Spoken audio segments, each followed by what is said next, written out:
हाय, मेरा नाम मनीषा है और आप जैसे कि थंबनेल पे देखा होगा कि हम बात करने वाले हैं कि मैंने हर्बल लाइफ को एज ए करियर क्यों चूज़ किया और आपको क्यों चूज़ करना चाहिए ताकि आपको फ्यूचर में आगे बहुत अच्छा बेनिफिट हो सके। ठीक है, तो इस चीज़ को समझने से पहले हम हर्बल लाइफ के बिजनेस के कॉन्सेप्ट को समझेंगे, क्योंकि जब तक हमें इसका कॉन्सेप्ट नहीं पता होगा तो हम इन चीज़ों को अच्छे से डीपली नहीं समझ पाएंगे। ठीक है, तो सबको पता होगा ऐसे कि नॉर्मली बिजनेस क्या होता है। जैसे कि हमने कोई सपोज एक शॉप ले ली, फिर उसमें कुछ प्रोडक्ट रख लिए और प्रोडक्ट रखने के बाद फिर हमने उसकी मार्केटिंग की। वहाँ पे उसके बाद जब कंज्यूमर हमारे कुछ कस्टमर आए, हमने उनको अपना सेल प्रोडक्ट जो है सो सेल किया, बेचना शुरू किया। फिर उससे जो हमें अर्निंग होती है वो हमारा बेनिफिट होता है। ठीक है, तो उसी तरीके सेम प्रोसेस हमारे हर्बल लाइफ बिजनेस में भी, यहाँ भी हम कुछ प्रोडक्ट ला देते हैं, फिर हम अपने कंज्यूमर मतलब इन्विटेशन करते हैं, कंज्यूमर क्रिएट होते हैं, फिर उनसे जो हमें बेनिफिट होता है वो हमारा क्या होता है, प्रॉफिट होता है। ठीक है, तो लेकिन इसमें मेजर सा डिफरेंस होता है, और वो मेजर सा डिफरेंस क्या होता है, आज हम उसी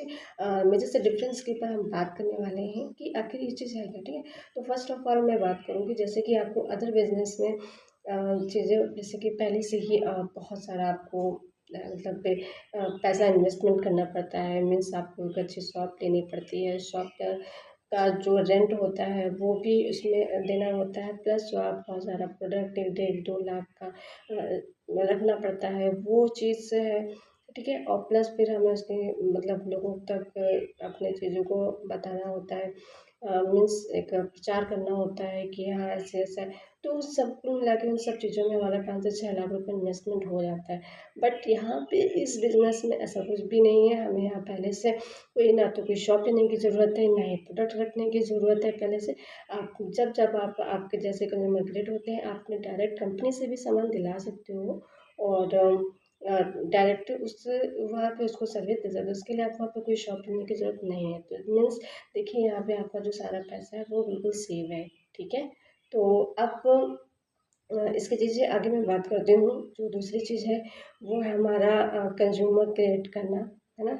तो देखिए यहाँ पे क्या होता है कि जैसे तीसरी चीज़ क्या होती है, जैसे कि आप कंज्यूमर क्रिएट करना, तो आप यहाँ पे एक जगह बैठ के ही आप ऑनलाइन मतलब बहुत सारे लोगों को सोशल मीडिया के थ्रू इनवाइट कर सकते हैं। बहुत अलग अलग 95 देशों के लोगों तक अपने बिजनेस को फैला सकते हैं और वहाँ से लोगों से अटैचमेंट कर सकते हैं एक जगह ही बैठ कर। तो ये सबसे अच्छी खास बात है कि जो आज के लोगों को बहुत अट्रैक्ट कर रही है और ज़्यादातर इस बिजनेस में आने के लिए सोच रहे हैं। ठीक है, और जो चौथी चीज़ है वो है, जो बैकबोन ऑफ द बिजनेस है, वो है हमारे कंज्यूमर क्रिएट करना, कंज्यूमर। तो ये सबसे अच्छी चीज़ है इसमें कि आप सोशल मीडिया के थ्रू इस चीज़ को बहुत इसमें ग्रो अप कर सकते हो। मीन्स ऐसे कोई स्किल सीख के आप दूसरे लोगों को सिखा सकते हो, बता सकते हो, और उसके सिखाने से और फिर उसके बाद उसके काम करने से भी आपको इसमें प्रॉफिट होता है। तो ये बहुत अच्छी बात है कि जैसे कि आपने कोई स्किल किसी को सिखाई, फिर वो किसी और को सिखा रहा है और उसके काम करने से, उसके सिखाने से भी आपको प्रॉफिट होता है। तो ये बहुत अच्छी चीज़ है। और इस चीज़ को करने के लिए आप कोई भी हाउसवाइफ है, स्टूडेंट्स हैं या रिटायर पर्सन है, तो बड़े आराम से कर सकते हैं बिना अपने अदर दूसरे काम को डिस्टर्ब किए बिना।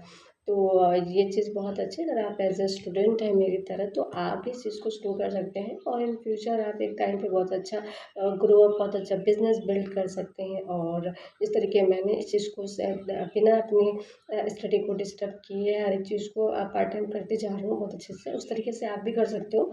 और इसकी जो सबसे अच्छी ये भी बात जो मैंने बताई कि इसमें कोई भी इन्वेस्टमेंट नहीं लगना है। आप जहाँ हो, जैसे हो, जिस कंडीशन पे हो, वहीं से आप इसको स्टार्ट कर सकते हो। और इस बिजनेस से अच्छा आपका फ्यूचर और कहीं आपका नहीं मिल सकता। जिस तरीके से मैंने इसमें अपना फ्यूचर देखा है, तो अब तो मैंने इसे अपना एक एम किया है इसमें अपना एक अच्छा सा बिजनेस बिल्डअप करने के लिए। तो आई होप इस वीडियो के ज़रिए शायद आपको भी इस चीज़ के लिए मैं अवेयर कर पाऊँ कि आपको भी इसमें क्यों जाना चाहिए। तो आप इस चीज़ के लिए अवेयर हो। ठीक है, और कोई क्वेरी हो तो आप मुझसे पूछ सकते हैं। Thank you so much. So thank you so much. अगर इस वीडियो के ज़रिए आपके कोई भी जो क्वेश्चन डाउटफुल रहे हैं उनका आंसर मिला हो, तो प्लीज़ आप इसे दूसरे लोगों को भी शेयर करिएगा, ताकि जो उनके मन में भी ऐसे डाउटफुल क्वेश्चन रहते हैं तो उन्हें एक सजेशन मिल सके, एक प्रॉपर गाइडेंस मिल सके, जिसके ज़रिए फिर वो इस चीज़ को स्टार्ट कर सके और अपनी जर्नी को एंजॉय कर सके।